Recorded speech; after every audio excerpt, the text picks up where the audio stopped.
Hi, everyone, and welcome to fan commentary on the Battle of the Zords, the second episode to the Zenaku arc. This is probably my favorite episode of Wild Force, besides the Master Org and Cole fights in Master Herald episodes. I like this episode because it's basically a copy of the Gal Ranger episode, which actually came up with a really cool idea and story type. Because with other past Six Ranger stories, it was more action oriented, more fantastical. But with the Zenaku arc, he was more nuanced. He was more I'm evil, I'm not evil. So there's still that fight, internal fight between the two.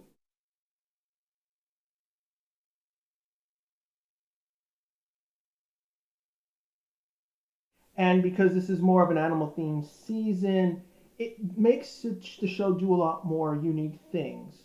And one thing I particularly loved about this episode, which almost never happens, is the lack of music. In kids shows, for the most part, especially when you were in the 90s and on like Japanese, animes that were dubbed, there would be wall to wall music because for some reason producers and showrunners would think, kids would not have that to keep them focused on the show. So any little bit of quietness would immediately, they'll stop paying attention to it and then like change the channel. So they would flood the shows with endless amounts of music.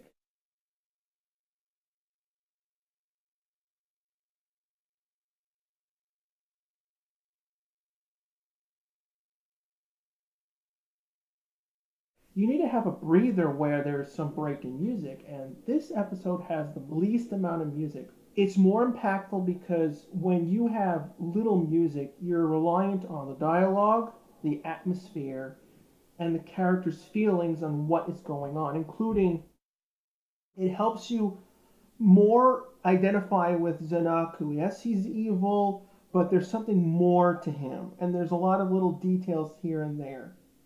Most of the part, this episode is direct copy of the Gal Ranger episode. Like I've said, it's not a bad thing to copy episodes if they're really good and then they just give a spin on it for PR. It's when you overdo it, which is what Wild Force did in a lot of ways. But in this particular time, it worked very well. And it focused solely on mainly two characters, Alyssa and Zenaku, who we need to build up more because Alyssa doesn't really get that many episodes. And there's a lot of hints throughout the episode of like who he is in the past that you may not notice the first time around.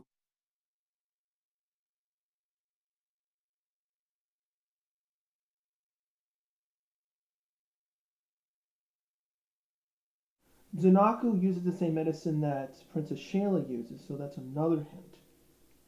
What I also miss was in these days of PR, in the late 90s, early 2000 PR, they would show injuries. Of course, I'm not asking for blood and gore, but when they're hurt, you should see it. And they did show it, and I think it was perfectly fine. This is a good level.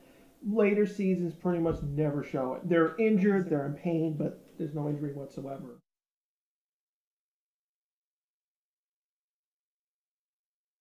The one thing I don't like from Wild Force overall is that it's all reliant on their memories are erased. There's no real reason why that happened in the first place. They don't really go into detail why everyone forgets like what happened in the past because it's just because it's so far long ago.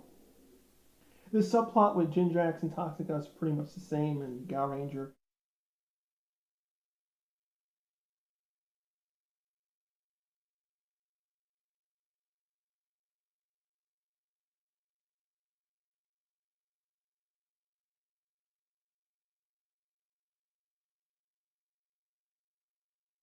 This scene plays pretty much the same out, and I this is probably my favorite scene in here because it shows you like how strong Zenaku is toward Nazer, and he can't control him. And it's the same pretty much in Gal Ranger, minus the whole Master Org thing. But they are keeping each other in check. Zenaku knows Nazer, don't cross him because he is a bad guy too, and the same for Nazer to Zenaku.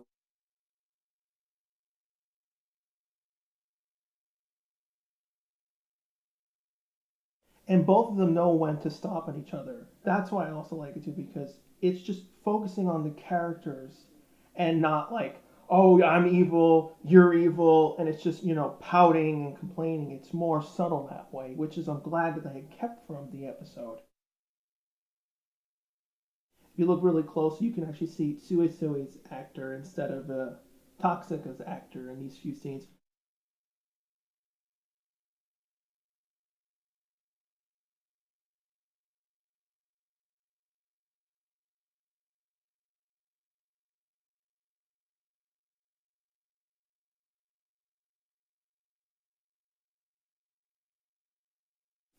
I'm honestly surprised that they actually did this because Gingerix and Toxica are they're Duke orbs, but they're so low as like foolishness, dumb. Why would you think you had a chance to actually take on Zenaku? It was very dumb of them to do this.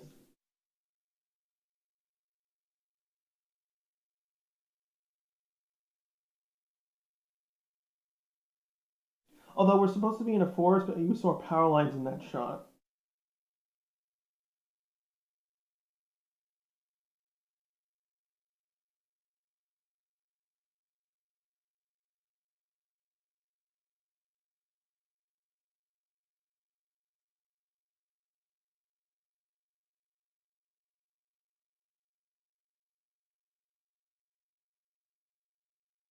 Now, of course, Alyssa's feeling horrible that she lost her crystal, and I mean, this is what I wish more shows did because if you have, external items that you can basically take morphers, power coins, whatnot, I wish villains would actually take them, destroy them, because it gives more of a problem to the characters, which rarely ever gets done.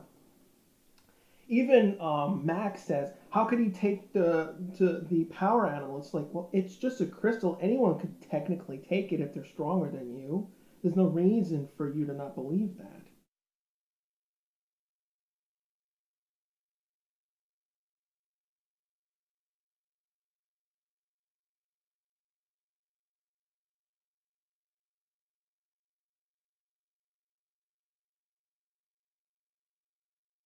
I also found it interesting that Zenaku actually has a flute that controls his animals, which is very similar to Tommy in MMPR. Ranger is not really all that like memorable in Super Sentai, so nice happenstance that villain character similar to Tommy has a similar theme. Now the past Ranger footage was hours.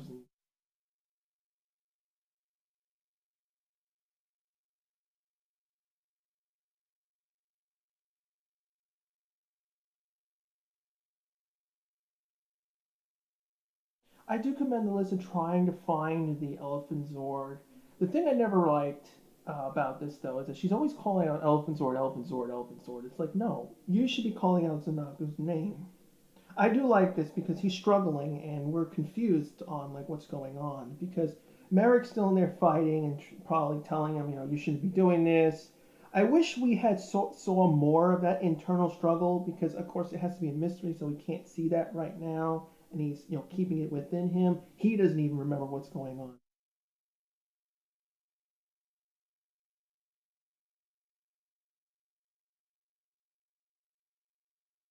Now the one thing I wish they had taken advantage of in Wild Force because the power animals are alive, they're sentient beings, they can think for themselves.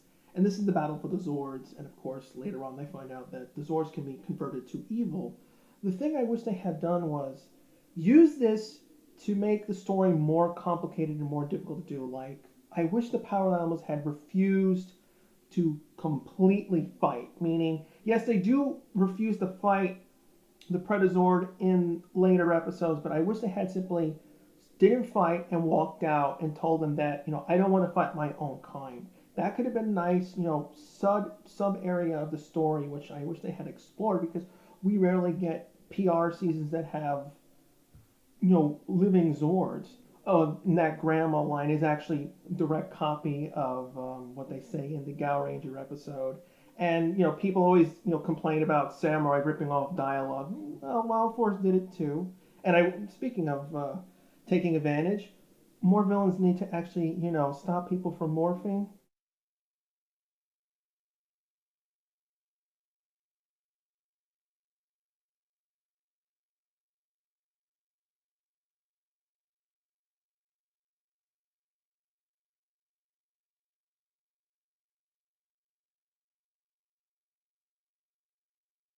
I always wondered with this scene, was Merick in control of Zenaku's body at this moment, or was Zenaku still, acting out as instinct? It is confusing because he knows who she is and he can pretty much figure out why she's there, and yet he still helps her. So it's like, is Zenaku doing this out of some sort of obligation of kindness, or is it Merick that's taking control?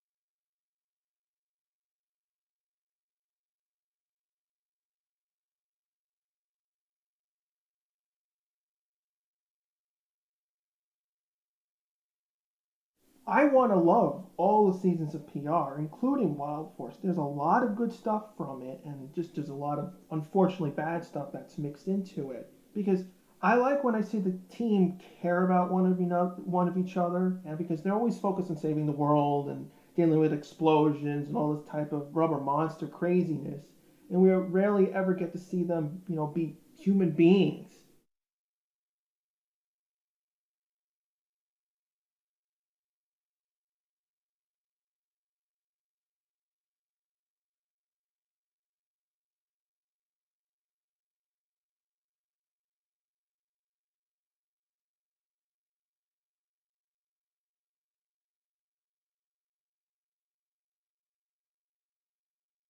Now, the flute that Zenaku plays is different from what he plays in Gal Ranger, so it's not like the whole MMPR retaining the Jusoken music.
I also noticed that, starting from this point, Gal Ranger stopped using the weird claws on the hands of the characters whenever they do their roll call, which I think was a good call because I think the claws in them was a little bit overdue because again they were trying to emphasize the whole animal aspect of the character, try to make them feel more feral, more raw. It just never really worked with people.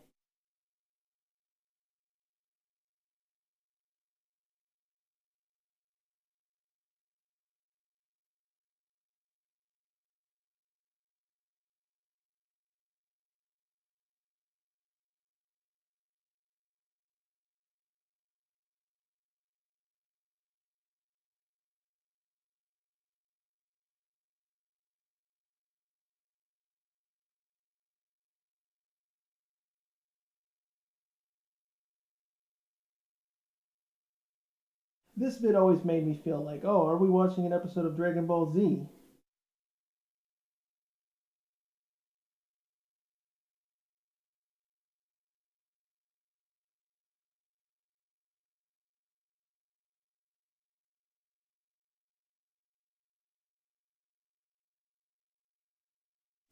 Now, Tsuetsui and Yabaiba were watching this fight as well. That's the reason why Jindrax and Toxica are still there.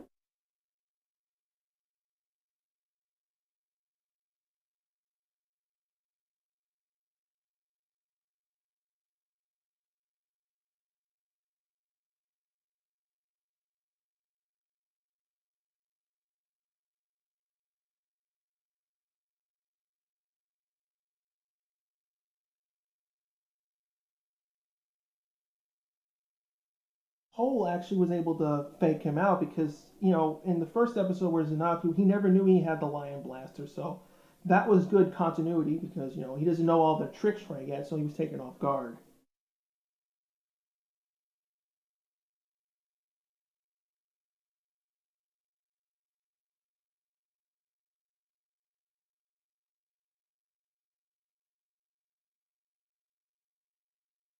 What I also wish they had done with the dark animal crystals and this whole thing, it would have been nice if they had kind of continued that element where other enemies could use power animals or still steal their powers. I know it was unique to Zenaku slash Loki and Gal Ranger, but it would have been interesting if maybe Zenaku had taught Nazer or whatnot to, like, how did he control them? Was it willing? Because maybe the power animals were only following Zenaku because Merick's body is in there, or were they actually genuinely brainwashed? If they were genuinely brainwashed, then it would have been an asset for the villains to take control of the Zords, and it could have been a big thing near the final of the season.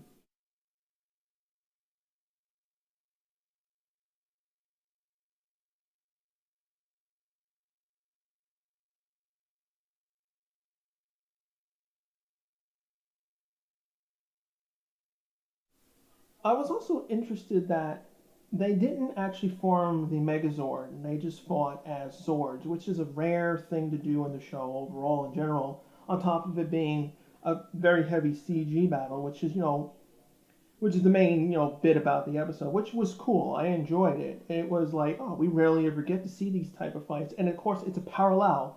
The Zords are fighting individually against the enemy, while the Rangers do the same thing.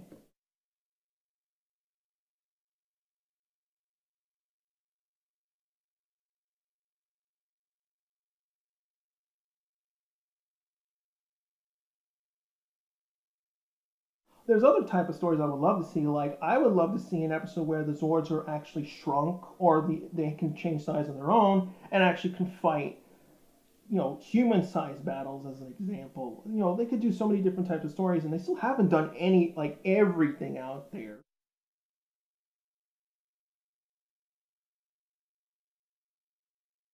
And I do like that they take advantage of all the Zords because, again, they finally are taking advantage of CG, which allows them to use the other Zords, which wouldn't be practical in a physical model sense. So we get to see all the Zords at least fight in a few ways. It's not extensive because, they don't have that much footage used from Bison, the polar bears.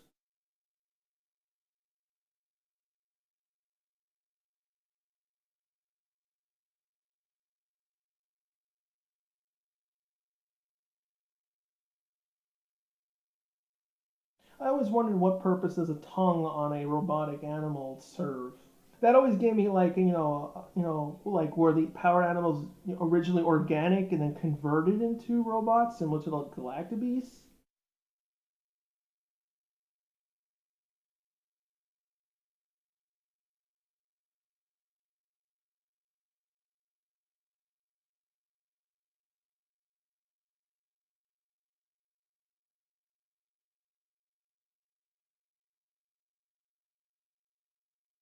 Again, with the whole I remember this and I don't remember this, it's always convenient to the plot. Which in Gal Ranger they didn't actually do that, and people are because it's the whole Master Org which causes this issue because you have to have secrets and here and there.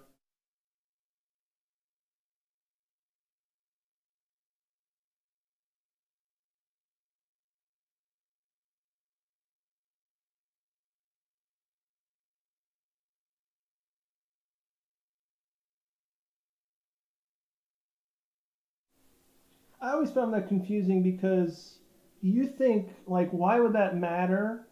Because Zenaku doesn't care about the power struggle with Master Org, Nazer, so he doesn't care about that stuff. And somehow Master Org thinks Merick is going to break free at this point, which didn't make sense either because Merick was, sealed away in Zenaku's body and pretty much has no signs of breaking out. So, all intents and purposes, there's no real threat to him, which is the issue where the Gal Ranger footage doesn't line up to the Wild Force US material.